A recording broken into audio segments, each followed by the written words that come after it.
Hello everyone, welcome to Texture Myth. आज के इस सेशन में हम सब क्वेरी का एक और एग्जांपल कवर करेंगे, जिसमें हम देखेंगे कि किस तरह से हम सब क्वेरी की हेल्प से किसी टेबल के अंदर डेटा इंसर्ट करवा सकते हैं। ठीक है, तो ये एक ओवरऑल सिनेरियो रहेगा जिससे हम समझ पाएंगे इसका यूज़ केस, सब क्वेरी का एक और यूज़ केस कि कैसे इसके थ्रू हम डेटा इंसर्शन भी परफॉर्म कर सकते हैं। ठीक है, तो इस एग्जाम्पल को समझाने के लिए हम क्या करेंगे। सबसे पहले मैं आपको कुछ टेबल्स दिखाऊंगा, उन टेबल्स में जो डेटा अवेलेबल है वो दिखाऊंगा। फिर हम समझेंगे रिक्वायरमेंट को, क्योंकि एक बार अगर रिक्वायरमेंट क्लियर हो गया तो फिर आप किसी भी प्रॉब्लम स्टेटमेंट के लिए अपनी क्वेरीज का यूज़ कर सकते हो। और यहाँ पे जो हम क्वेरीज का यूज़ करेंगे वो यूज़ करेंगे हमारी अ, हम मतलब सब क्वेरी के साथ में इंसर्शन डेटा हम नॉर्मल मैनुअली भी कर सकते हैं, है ना। नॉर्मल क्वेरी इंसर्ट चला के भी डेटा इंसर्ट कर सकते हैं, बट जो यहाँ पे हम इम्प्लीमेंट करने वाले हैं उसमें हम सब क्वेरी की हेल्प से डेटा इंसर्शन करेंगे। ठीक है, तो देखते हैं इस एग्जांपल को। तो उसके लिए मैं यहाँ पे एक कमांड लिख रहा हूँ, strSQL एसक्यूएल स्क्रीन पे जाने के लिए। अब यहाँ पे हम क्या करेंगे, सबसे पहले मैं आपको एक टेबल का डेटा दिखाता हूँ। तो मैंने एक नॉर्मल क्वेरी रन किया, select star from Sharmit one slash, और यहाँ पे अब हम लिखेंगे अपने टेबल का नेम। तो मैं अभी के लिए जो टेबल का नेम मेंशन कर रहा हूँ वो है डिफॉल्ट टेबल। ठीक है, ये हो गया डिफॉल्ट टेबल। यहाँ पे जैसे ही एंटर किया तो आप देख रहे हो कि इसमें कोई डेटा अवेलेबल नहीं है, ये एक ब्लैंक टेबल है सिर्फ एक कॉलम की, जिसमें हमारे पास कॉलम का नेम है डिफॉल्ट वैल्यू। ठीक है, अब हम इस टेबल को क्यों यूज़ कर रहे हैं, हमें क्या करना है, इसमें एक एक कुछ भी रैंडम वैल्यू स्टोर करके रखनी है, जो मे बी किसी और प्रोग्राम के थ्रू या किसी और क्वेरी के थ्रू यूज़ होने वाली है। ठीक है, अगर आपको ध्यान हो जॉइंस के टाइम पे और सब क्वेरी के टाइम पे भी हमने एक डिफ़ॉल्ट टेबल का यूज़ किया था, जहाँ पे हमने डिफ़ॉल्ट वैल्यू का यूज़ किया था क्वेरी को राइट करने में, है ना। तो उस तरह का कोई क्वेरी अगर इम्प्लीमेंट कर रहे हैं जहाँ हमारे को डिफ़ॉल्ट वैल्यू चाहिए, तो उस जगह पे हम इसका यूज़ कर सकें, इसलिए हमारे को इसमें एक डेटा इंसर्ट करके रखना है। बट कंडीशन ये है कि डेटा नॉर्मल क्वेरी से या नॉर्मल इंसर्ट क्वेरी से नहीं ऐड करना, उसके लिए हमारे को सब क्वेरी की हेल्प लेनी है। तो वो कैसे होगा, उसके लिए कैसे क्वेरी लिखेंगे। तो पहले तो एक चीज़ क्लियर हो गई हमारे को कि हमें टेबल इंसर्शन परफॉर्म करने के लिए डिफ़ॉल्ट क्वेरी का यूज़ करना है और इस टेबल के अंदर डेटा इंसर्ट करवाना है। अब कैसे करवाना है और कौन सी टेबल से करवाना है वो देखते हैं। तो उसके लिए मैं एक और नॉर्मल क्वेरी रन कर रहा हूँ, जिसका नेम है select star from Sharmit one slash, और यहाँ पे हमारा टेबल का नेम है प्लेयर्स। ठीक है, प्लेयर्स टेबल में हमारे पास प्लेयर आईडी है और प्लेयर का नेम है। तो अभी सपोज मेरे को ऐसा लगा कि हाँ, मुझे ये वाला जो प्लेयर का नेम है वो एज ए डिफ़ॉल्ट वैल्यू वहाँ पे इंसर्ट करवाना है, या हो सकता है ये वाला प्लेयर डिफ़ॉल्ट वैल्यू स्टोर करना, इनमें से कुछ भी करना है। तो इसके लिए हम लिखेंगे अब एक सब क्वेरी।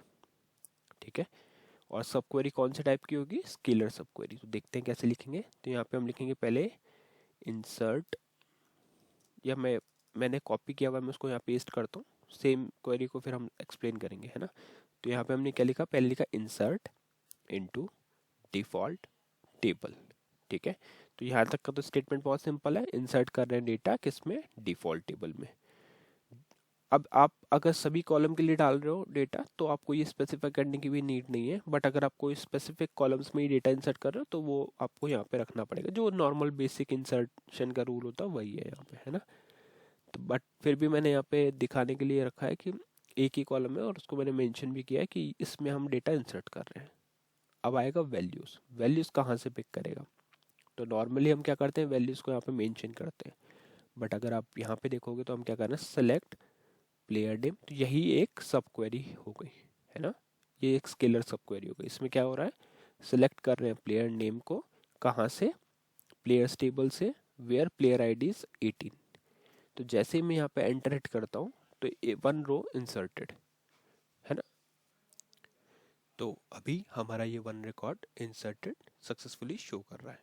ठीक है, अब इसको वेरीफाई करने के लिए हम क्या करेंगे, हम एक क्वेरी रन करेंगे, select star from Sharmit one slash, और यहाँ पे हम टेबल का नेम डालेंगे डिफ़ॉल्ट टेबल। तो जैसे ही आप यहाँ पे डिफ़ॉल्ट टेबल एंटर करोगे तो आपको यहाँ पे शो हो रहा है कि एक प्लेयर का नेम यहाँ पे एज इट इज़ आ गया डिफ़ॉल्ट वैल्यू की तरह। ठीक है, और हमने कंडीशन क्या डाली थी, हम अगर क्वेरी वापस देखें तो हमने लिखा था insert into default table, default value, values, select player name from players where player ID is 18। तो 18 के लिए इसने क्या किया, जो भी 18 प्लेयर का, अब सब क्वेरी में क्या होता है, जो हमारी इनर क्वेरी है वो पहले एग्जीक्यूट करती है। तो ये हमारी इनर क्वेरी है, ये एग्जीक्यूट हुई। यहाँ पे इसको जब प्लेयर आईडी 18 मिला तो उसने उसका नेम पिक किया और उस नेम को ही एज अ वैल्यू कंसिडर करके इंसर्ट क्वेरी, आउटर क्वेरी जो हमारे आउटर क्वेरी है उसने उसमें डेटा इंसर्ट कर दिया। ठीक है। सिमिलरली अगर मैं यहाँ पे 45 के लिए भी एक क्वेरी हिट करता हूँ तो ये क्या करेगा, 45 का भी जो भी प्लेयर नेम है वो यहाँ पे इंसर्ट कर दिया। ठीक है। तो ये एक बहुत ही अच्छा एडवांटेज है हमारे पास सब क्वेरी का, कि हो सकता है कि कुछ केसेस में हम डायरेक्ट वैल्यूज़ को हार्ड कोडेड ना करें, उसकी जगह पे हम एक ऐसी क्वेरी के थ्रू डेटा लाएं, जैसे यहाँ पे हम ला रहे हैं कि प्लेयर आईडी 45 का जो भी उस टाइम पे करंट प्लेयर नेम सेट है वही हमारे को इंसर्ट करना है। तो ये कंडीशनल हो गया। अब यहाँ पे हम फिक्स नहीं कर रहे हैं, हमें बस ये पता है कि 45 फिक्स है, बट 45 का प्लेयर नेम कुछ भी हो सकता है, करेक्ट। तो इसलिए हमने इसको सेट कर दिया 45 पे और ये एग्जीक्यूट होगा और जो भी वैल्यू इसमें होगी उसको हम डिफ़ॉल्ट टेबल के अंदर इंसर्ट कर देंगे। ठीक है। तो ये एक एडवांटेज हमारे पास सब क्वेरी का।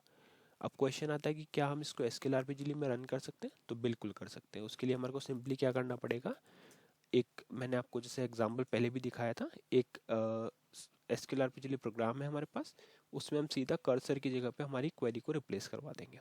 यहाँ पे मेन क्वेरी आ जाएगी।